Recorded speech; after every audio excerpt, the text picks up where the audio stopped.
Welcome to American Issues Take One. I'm Tim Apicella, your host, and today's title is Mind Troll One: What Trump Wants Us to See, Say, and Learn. There's no doubt that the Trump administration is in full attack mode against the United States education system, attack on science, and I'll just go down a quick list of some examples. $800 million has been pulled from Johns Hopkins University. $2.6 billion pulled from Harvard in the form of grants and other funding because they're not subscribing to the Trump administration's curriculum, nor are they going to kowtow regarding foreign student administration. Attacks on Columbia University. As of this morning, the Department of Education is going to try to pull Columbia University's accreditation. MAGA funds going after schools, public schools in Florida, the state of Florida, trying to dictate what books you can and cannot see in the library. Killing funding of PBS and NPR, pulling of science research funds, 53% from the NASA organization, 24% from the National Oceanic Atmospheric Administration. And the list continues. So what's going on here? What's the purpose of all these attacks? What's the purpose of the attacks on science and the education community? To talk about that, I have with me our esteemed guest, Chuck Crumpton, a mediator in Hawaii for many, many decades, and Ben Davis, professor of the University of Toledo Law Department, and my co-host and CEO of ThinkTech Hawaii, Jay Fidell. Good morning. Jay, right to you. The Trump administration just announced that the Department of Education is suing Columbia University in the attempt to pull their accreditation due to anti-discrimination, allegedly over the environment that the people have provided since October 7th, 2023. And if that's successful, that would mean there would be no more student loans, there'd be no more Pell Grants, and would cost the university billions of dollars in the absence of those initiatives. So my question is this.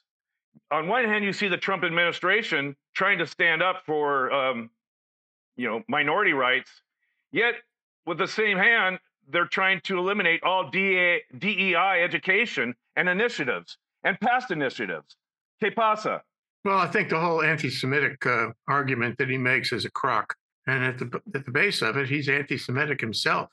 And that is being revealed, and it is being revealed now. So this argument that these universities should be punished because they have had anti-Semitic, anti-Israel protests on campus is not legitimate at all. He's operating out of some other agenda, and it's hard to figure it out. But let me figure it out for you guys right now, and you can agree or disagree with my analysis.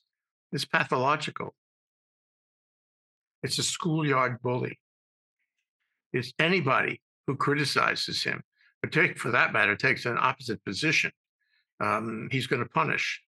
And the other thing is, I don't think he did well in school. Remember, we never got the Wharton transcripts. We don't know. But I'll have to assume he didn't do very well in school. And just like the Bone Spurs, his father set him up in Wharton. Father paid off Wharton. That's my view of it. And the result, of course, is that he's mad at higher education. Remember, this is a guy who pronounces the word intellectual. That's the way he pronounces it. He doesn't like schools and thinking and studying and learning or even reading. So I think he's kind of getting even. He's even the playing field for himself. And I also think that he's pathological in the sense that he's going to attack anybody who criticizes him. The most recent example of this is the guy who wrote the anonymous piece for the New York Times in 2018. How many years ago is that? Is that, gosh, that's 7 years ago, and it's 2 presidents ago, 2 terms ago. And he's attacking this guy. He wants the Department of Justice. He has ordered the Department of Justice, who is not independent in any way, shape, or form, to investigate this guy for treason, for writing an anonymous op-ed in the New York Times. So you say to yourself, what's going on with this? This is an example. It's emblematic of his whole attitude about going after people. And it's amazing that with all his tweets, thousands of tweets, there was an article about how many tweets he has sent out in this term, thousands and thousands in the middle of the night, and all of the machinations that he's involved in, and the completely ineffectual policies that he's failed with, that he has time to spend chasing people around and chasing universities around. It just doesn't sound efficient in any way.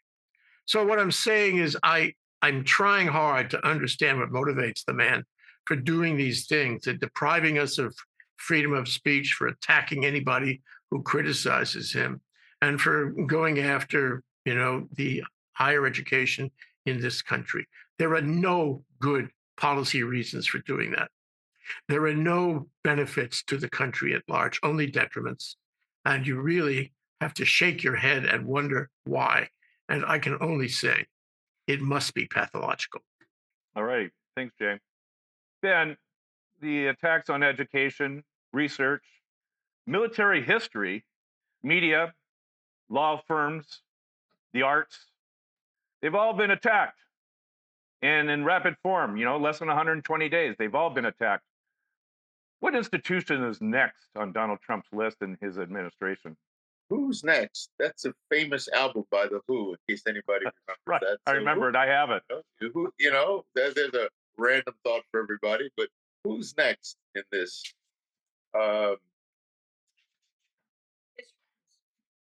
well, how about Elon Musk? Okay. You know, turning on the once somebody, he's not loyal to anybody. You think about everyone. Um, I mean, as a person, I'd say maybe Elon Musk, based on Musk's recent comments. But beyond him, who you have to think about who has been spared. How about the states? How about really trying to muscle all the states into some kind of compliance with what he wants? Limiting state sovereignty kind of thing. Because those are the people who have been most successful in the courts. I think these state-run complaints against him, but trying to essentially neuter the states to make them just appendages of his government. And I just want to say, Jay, I think you are absolutely right. He is pathological. He's surrounded by a lot of pathological people. I call it an anthill of assholes now. And going beyond that, you have to wonder about those souls, those American souls who are reveling in what he is doing. I mean, there's something seriously wrong with people who think that anything about this is particularly good. But there we are. We have a bunch of people think it's apparently great. Chuck, in a previous show or a couple of shows back, we talked about the flight of scientific researchers, the canceling of millions of dollars in grants to universities, and that's primarily the source of where we get our research from, our scientific and medical research from. We've talked about the flight of brain trust out of this country into Canada. Perhaps Hong Kong is trying to get them as well. What sort of damage is taking place to America as its brain trust is fleeing the country, the universities and other areas of other institutions? Well, it's a good question. And it kind of goes back to some stuff that may be relatively simple in concept, although it's complex and challenging in execution. And that is basically Trump's sole overweening pathological narcissistic focus on redistributing wealth to himself and the people who donated to him. Whether it's attacks on schools, law firms, courts, anybody that gets in the way of his redistribution of wealth is an enemy, and he's going to invoke his troops, whoever they may be, Miller, Noem, others, to try and inflict monetary and asset harm on them. It makes a difference. Mhm. You know, sometimes two things can be true at the same time, and uh, both Ben and Jay have said that there's a pathway to what Donald Trump does, says, implements. Let me throw out another suggestion and see if you agree or disagree. And that is, isn't this the ABCs of what dictators do when they first come into power is to try to change the culture? And one of the fastest way to do that is through the education system, the media, cultural centers like the Kennedy Center. Uh, to what degree is this the dictator's guidebook? Well, it is, but in addition to that, and Jay referenced earlier Trump's fixation on criticisms of him that go back 7 or 8 years. But that same period of time, 7 or 8 years ago, highly respected dozens of psychological and psychiatric experts agreed that there were three basic diagnoses that he manifested, all of which have increased exponentially since then.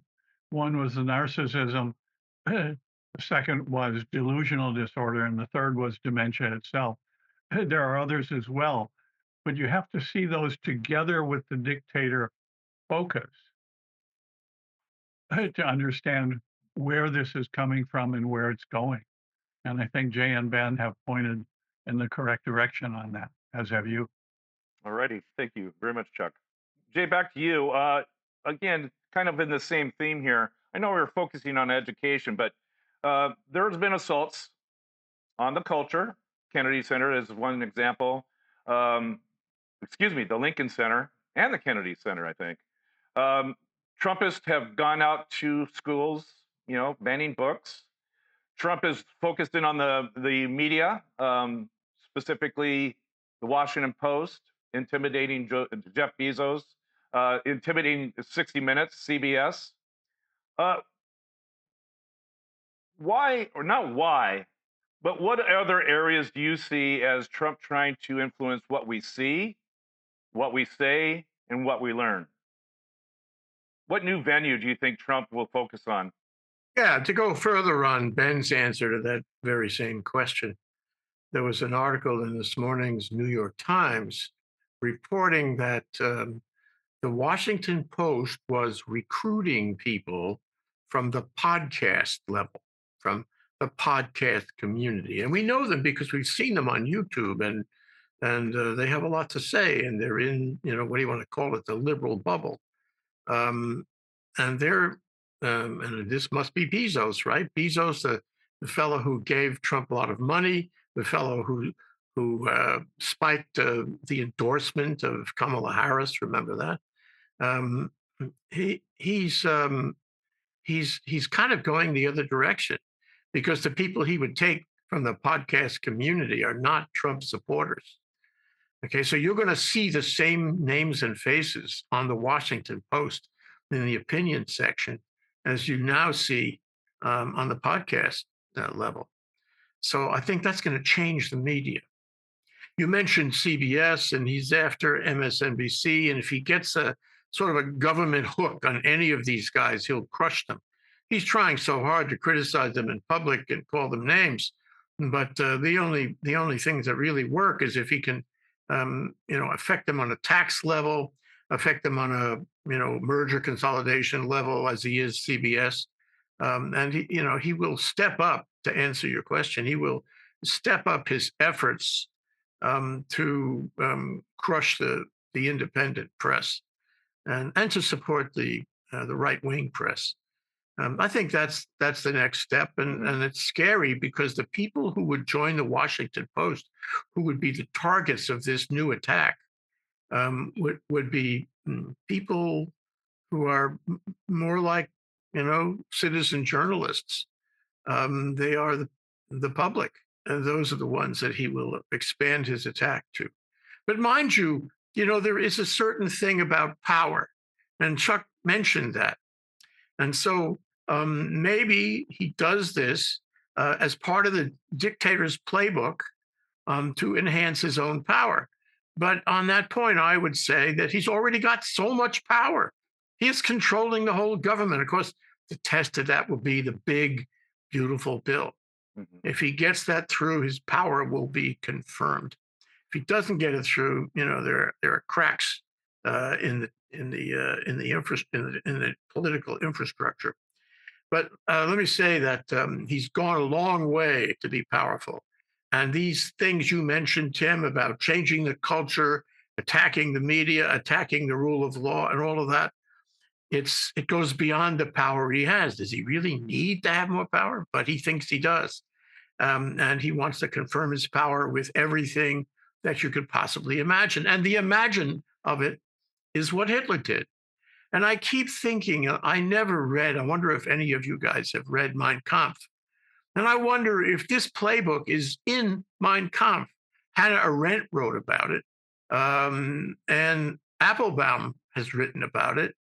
But I wonder if it's in Mein Kampf. Disturb the culture, disturb the institutional infrastructure, disturb education, bring the students into your own ambit and teach them what you want to teach them. That's what Putin has done. By the way, Putin is refusing to return the Ukrainian children to Ukraine. And that's part of his dictatorship. But I wonder if that's in Mein Kampf. If it isn't, maybe it's in there by inference. I wonder if any of you guys could comment on that, because I think there may be a rational reason to become all the more powerful, to go down that path, to have control over all our lives, no exceptions. I think that's, at least in his cortical center, that's part of his program. Well, Jay, let me throw out another possibility to the two that we've already discussed. And that is, for the last 8 years, we've been doing Trump Week. We've been doing the shows about Donald Trump and the Republican, administrations. And we said with certainty, and it's been proven true, that Donald Trump's the master of distraction. Now, we know that Donald Trump is having some problems with Ukraine, that he was going to end that war quickly. That's not happening anytime soon. We know that he may be in potential trouble with the big, beautiful budget bill. And we know that he promised prices would come down on everything immediately upon taking office. So these things are not going well for him, and may well do him in the midterms. Well, we don't know. But to what degree are the attacks on education, society of the arts community, all these things? To what degree might those be distractions rather than planned strategies? Let me respond at least by saying that he started his attacks on education before some of these reverses that he's had recently. So it's part of his program, whether or not he's trying to distract from failures of policy and failures of execution. On the other hand, we have discussed over a decade that one of his important tools is to distract. And the distraction is, I think it's two things. One is part of the pathology. The idea is you keep, just as you did in the schoolyard back in junior high school, you keep them guessing. It's what he did in his real estate practice. You keep them guessing. You never tell them what your real position is. You're always distracting everybody. So he's going to do that anyway. And the other part of that, and it's definitely related, is that he wants to be at the top of the news cycle.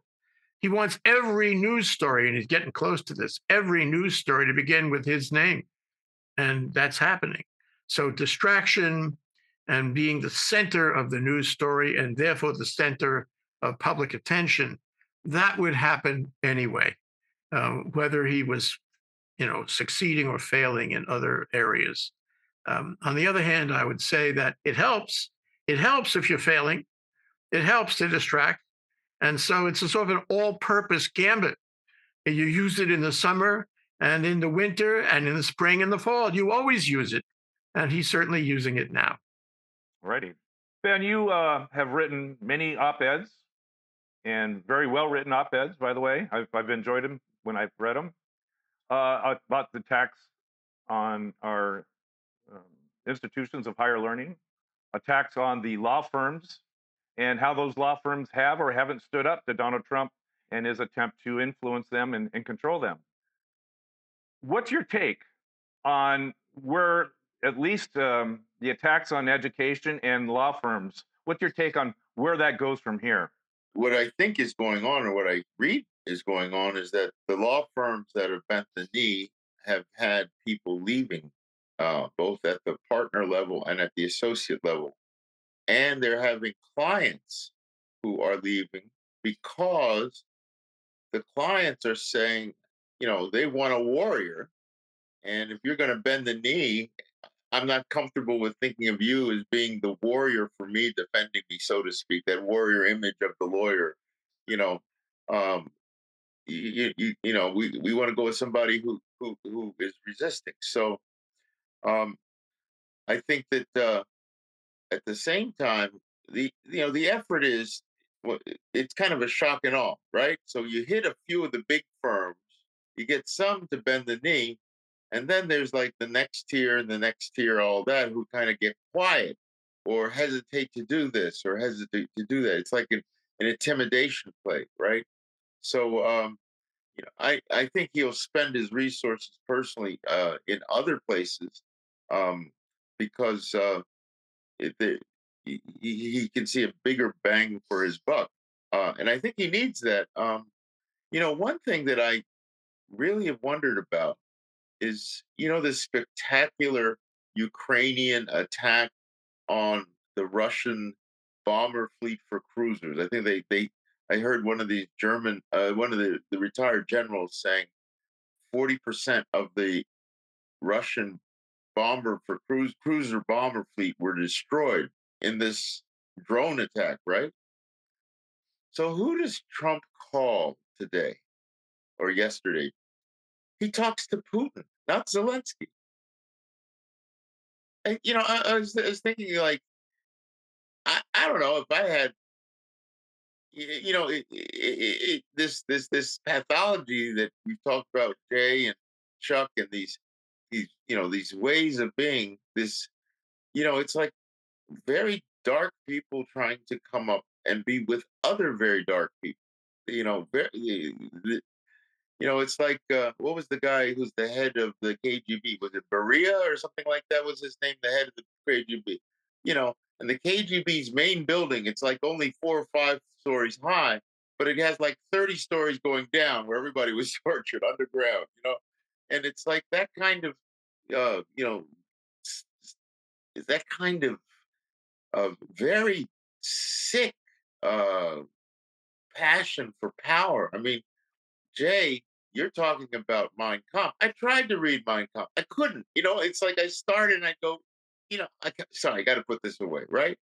But you look at the kind of pathological yearning for power that all of these people, you can call Stalin is another one. All of this, it's just, it's not a healthy way of being.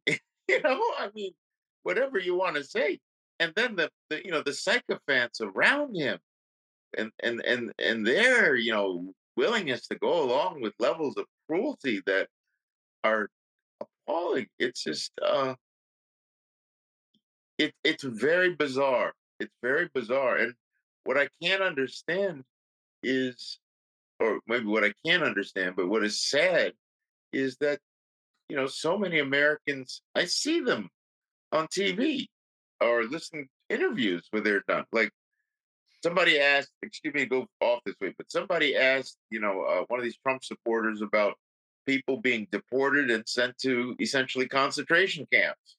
And they said, well, yeah, if you break the law coming into the United States, that's okay. I'm like, you have no sense of like proportion as to being deported and then being sent to literally a prison you cannot come out of, like SCOTUS in El Salvador. And they're going, yeah, I'm fine with it. And I'm looking at the person and I'm saying, you are really, really very bizarre. I mean, Well, no notion of proportionality. let me interject something. I'll remind you of the first administration deportation attempts and literally ripping the children, babies, toddlers out of the arms of parents at the southern border. Yes. And a lot of Americans didn't seem to have issue with that.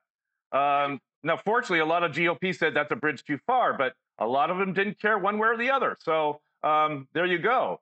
Yeah. I mean, I second that, brother. I mean, I was like, what's wrong? I was at the DMV today getting some stuff, and I had my "Pray for Foreigners" T-shirt on, just standing there in line, and I did see a couple people smile, like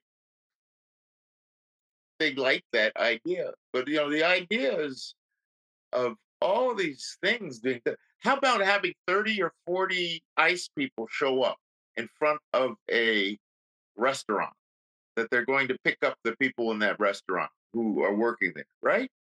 And these people are all dressed up in that kind of military looking stuff, right? And people seem to be fine with that. And fortunately, you see people who are like not fine with it. But how Yeah. about a high school 11th grader? Uh, Well, who especially if is they're going to court and their court date is over or their yes, appointment is over, and there they are waiting them outside the courtroom. right, Uh, exactly. I mean, literally, you are complying with the order to appear at the court, so they're waiting outside to grab you. And the idea of people being content with disappearing people, both domestically, because they get grabbed and they go somewhere. I don't know where they go. You hear Louisiana, you hear other places. Maybe there's a center there in Hawaii somewhere that you don't even know about. right. Um, it's bizarre. It's just Yeah. Okay. Let me go to Chuck. We're almost out of time, but before I go to Chuck, I want to comment on your point about him calling Vladimir Putin after this drone attack. In a way, it sounded like Donald Trump was Putin's spokesperson by announcing that Putin intends to retaliate, but didn't seem to yes, say anything against it. yes, exactly. That's Thank you. Yes, exactly. It's like he was this press guy. You know what I yeah, mean? that's I agree. I was like, this is very bizarre. very bizarre. Okay, thank you very much, Ben. Chuck, probably the last question before we go to last thoughts, and that is, to what degree is there a tipping point where there's so much funding or budget cuts for the universities and or public school systems from the Trump administration? Is there a tipping point where these institutions do not recover, or if they do recover, they're severely hampered and their effectiveness as an institution of learning is really no more? Is there a tipping point? It's a great question because it gets to the heart of the matter that really hasn't been discussed in the media, hasn't been addressed. But if you listen to what's being said here today and in previous sessions, the momentum shift, if there is one, is to an increasing recognition of the distinction between short-term Trump impositions of power, mandates, and the longer-term change. And you're starting to see, like with major clients leaving law firms that bent the knee to Trump, major lawyers leaving those firms, with other forms of resistance, that there's an increasing recognition that long term, Trump is temporary. And there really isn't anybody as bad as the people aligned with him may be that has the kind of charisma, the kind of connection to the donors that he has. It's going to be up for grabs, and there's going to be crabs in a bucket fighting over all of that stuff. So, and that's going to be coming within the next few months because of the 2026 elections. And it's going to increase from there on. So, would love to get your thoughts, Jay's and Ben's, on how that short versus long term alignment momentum shift may change what we're looking at here over the course of the next few months and years. All righty. Before I go to last thoughts, I'd like to bring up your visual that you painted, like crabs in a bucket fighting for all things.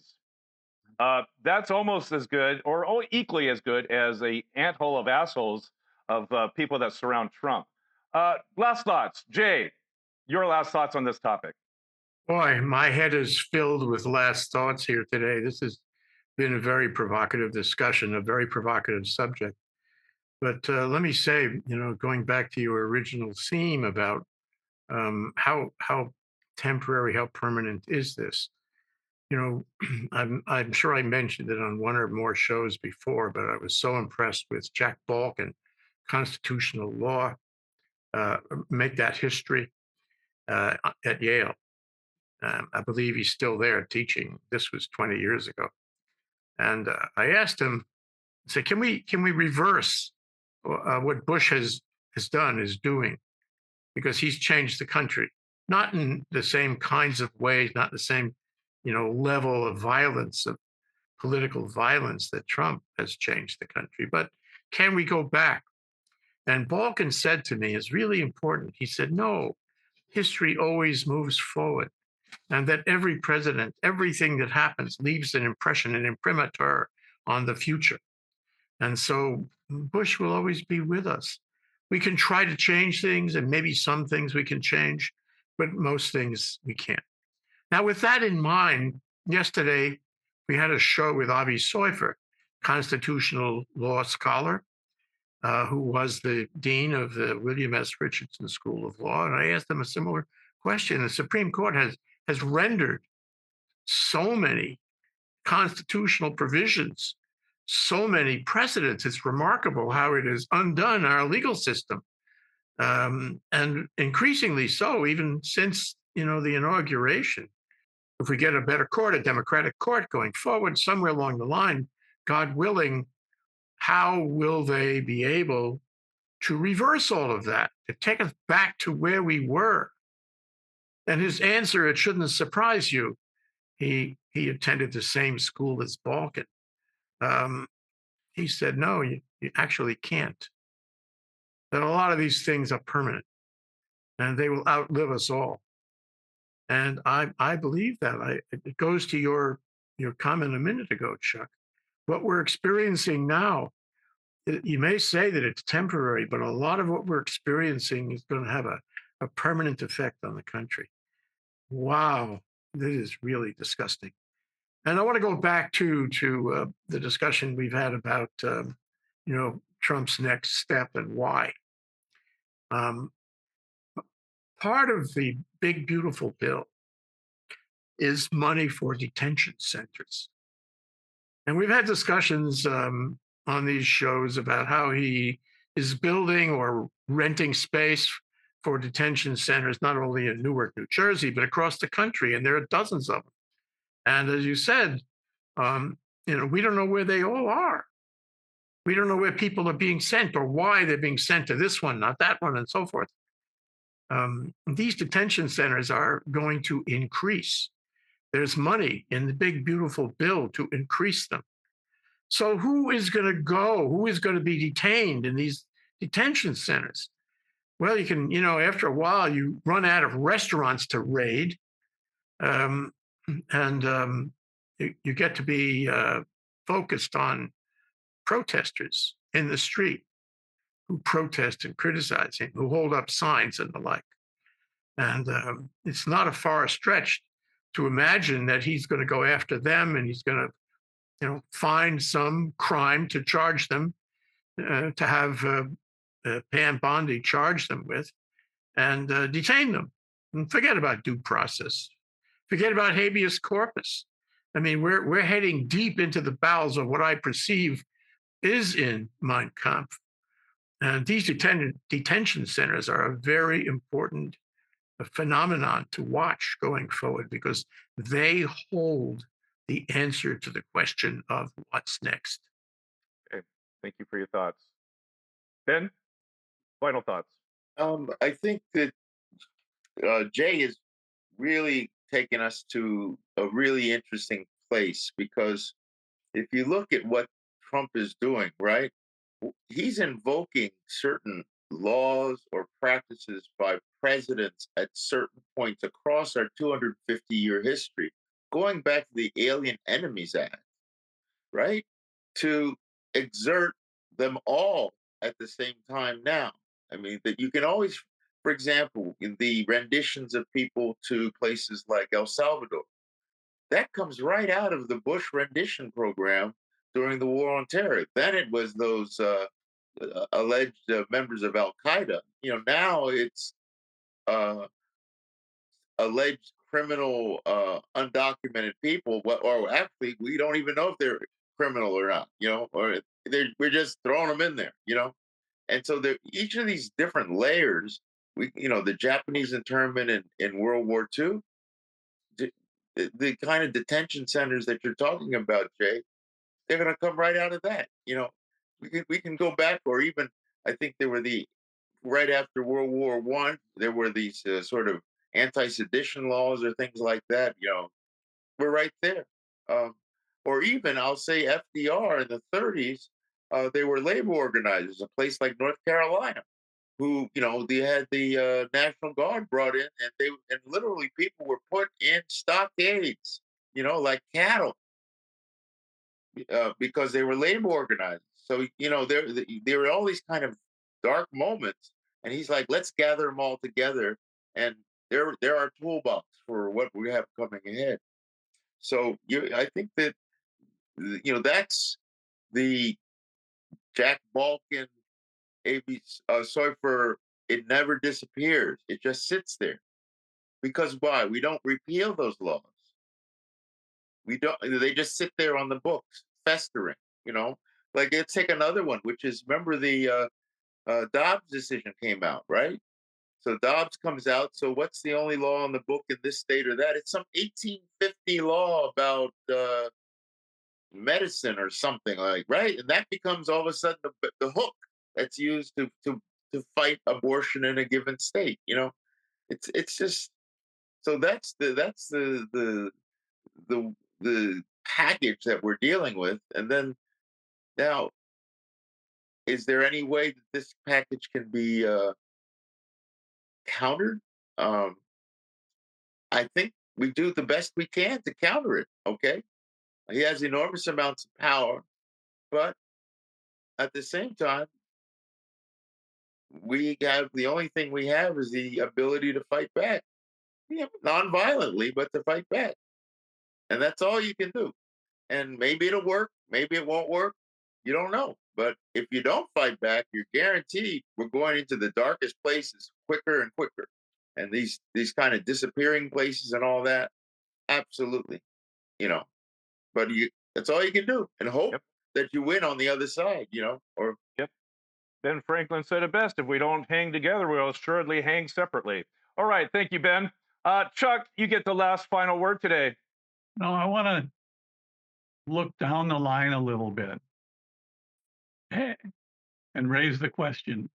If there is focus on the areas where the greatest damage to rights and humanitarian responsibilities and humanistic responsibilities are being done, where are the sources of the coalitions that can survive that and be around to help restore those? Because in one sense, I'll disagree somewhat with Jay.